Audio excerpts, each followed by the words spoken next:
Guys, magandang araw po sa inyong lahat. Welcome dito sa aking YouTube channel, Pang-Araw-Araw na Buhay, or G-Vlog. Naway lagi tayo pagpalain ng Panginoon Diyos sa araw-araw. Mag-upload ako ng mga videos about sa mga pang-araw-araw natin gawain. Kaya kung gusto niyo po yung mga ganitong content, please subscribe, like, and share. All notification para like and updated sa mga bagong i-upload namin video. May interviewin ako, guys. Kasi yan, interviewin ko lang guys si Miss Jeline. Yan. Miss Jeline, good morning Miss Jeline. Yan, yan si Miss Jeline. Ang aga mo naman naglalaba. Ang sipag mo naman Umaga ko na kumpay. Papasok sa trabaho. Papasok ka pa. Nag-almusal ka na ba dyan? Nag-coffee ka nga. Mika, mamaya na yun. Mamaya na? Unahin ko lang yung mga kasi nakakatuloy ko. Nagmadali ka. Anong oras ba ang pasok nyo? Kailangan alas 8, wala ako dito. Alas 8. Ang maaga kayong nagising yan. Bakit hindi ka kumuha ng katulong para Pwede, wala akong kasahod. Grabe ka naman. Pwede mo naman sahuran ng 300 isang buwan. Mayroon pa bang ganon, Miss Jeline? Wala na. Anong oras ba ang gising mo?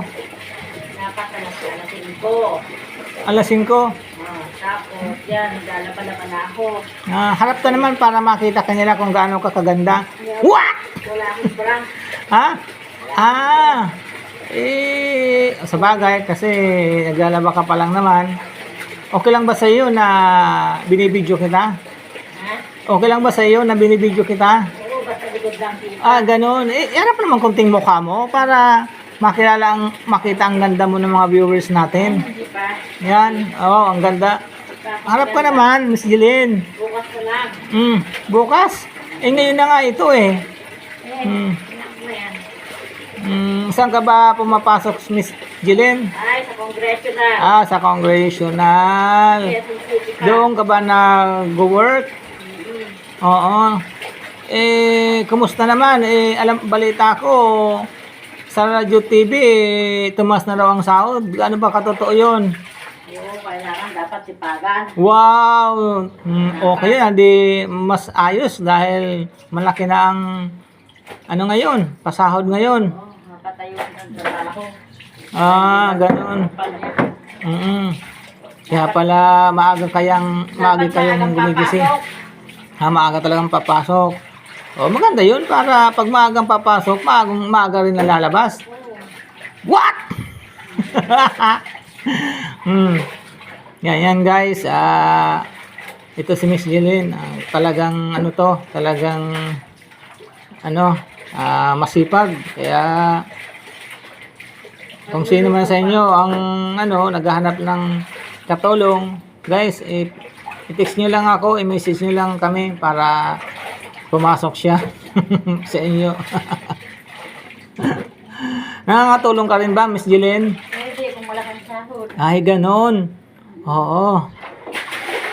Paano yun kung mas malaki ang sahod mo sa trabaho mo ngayon? Pagpapalit mo ba yung pang-tulong? Kung wala kang sahod sa katulong, pwede na, pagsasagal ko.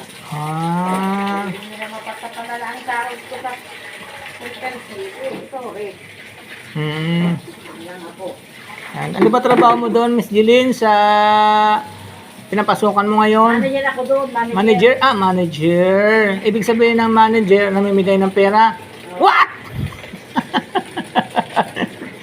Yun. Yan, mga ka-idol, mga ka-ludi. Guys, bukas subaybayin niyo uli ang interview ko kay Miss Jeline kasi marami siyang ikukwento about sa pang-araw-araw niyang buhay. Ngayon kasi guys, busy sa paglalaba kaya pansamantala guys ay iiwanan ko muna siya dito sa kanyang pwesto dahil nagmamadali yata ito. Nagmamadali ka ba, Miss Jeline? Oo. Okay. Di, pagkatapos mo maglaba, Miss Jeline, ano nang next mong gagawin? Luto. Magluluto ka? Mahilig ka rin, Miss Jillian, sa pagluluto. Ha? Mahilig ka rin sa pagluluto. Pati kumain. Ay, kumain. Kaya halata naman, Miss Jillian, sa katawan mo. Diba, Miss Jillian? Yeah, si Miss Jillian ay, maganda at sexy pa. What? Yan. Isang lang naman dyan, isang harap lang ng mukha. Kasi hindi makita ang katawan mo eh. Sa mukha man lang. O yan. Wow, wow. Ayan ang mukha ni Miss Jillian. Ang ganda, di ba? Mga kaludi, idol.